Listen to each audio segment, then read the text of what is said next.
You know why? Because no one has been able to show me or prove to me that they can do it without exploding. So you just help me. You just serious. Because everybody else will be like, no, they don't want to touch it. And we got people like that who don't want to touch our children. Because they're looking at our children like, oh no, that child is going to explode. Right? But when you allow and give them space, and this is where, you know, our children need a safe place where they can be able to little by little open up and say what's happening with them. So when we're talking about precipitating factors, it's recognizing internal and external factors that may contribute to the behavior.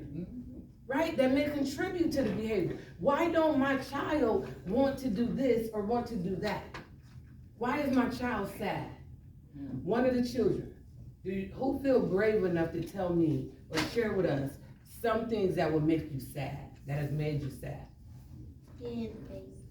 Huh? Getting in the face. Getting in the face. Say it again. Getting in the face. Oh, hitting the face. Okay, that makes you sad. Okay, what else? Yeah. Yelling.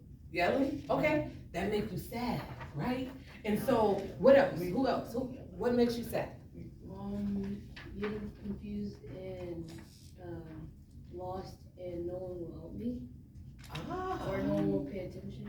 Okay, getting confused and lost. How would I know you're confused or lost? Because sometimes people have other things to do, and they don't always have the time to care. They don't have the time to contribute and talk to you like on the same level, because they have other things to do. Okay, so you're like, okay, if you just take time with me, you'll know that I'm feeling lost and confused. Yeah. Okay, that's good. That's good, y'all. The art of listening. The art of listening. Because if we're not listening to our children, or our children feel unheard, then this is what will cause them to start questioning, why am I even here? Why am I even here? Right? Because nobody is listening. And so now I have to just stay within myself and try to figure out this thing called life. How many of you have figured out, the parents in here, the adults in here, how many of you have figured out this thing called life? No, it gotta be somebody. You haven't figured out this thing called life? And I'm still wondering about life. And think about how our children must feel. We're expecting them to just figure this thing out, and we're busy.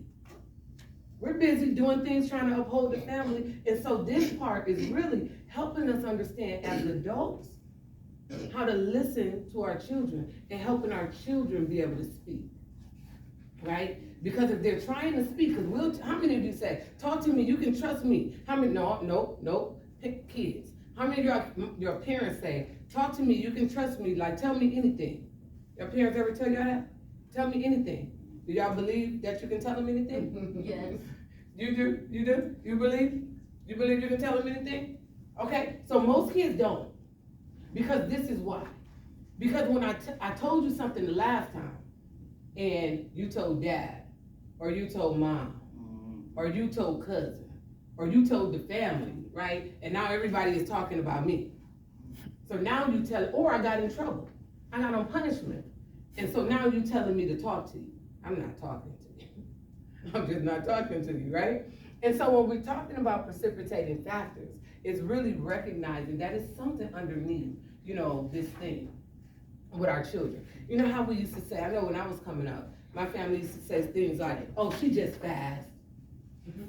You know, she just fast. You know, and it's like, wait, hold on, no. Now, it's like, wait, it's something underneath that went unaddressed. And so we pass that down from generation to generation, and you have this child just saying, like, nobody is listening to me. They're just focused on behavior. Yeah. And that's one thing I have to say I learned from Mrs. Dunn. In speaking with her, I told her that in growing up, we learned that you do as I say, not as I do. And we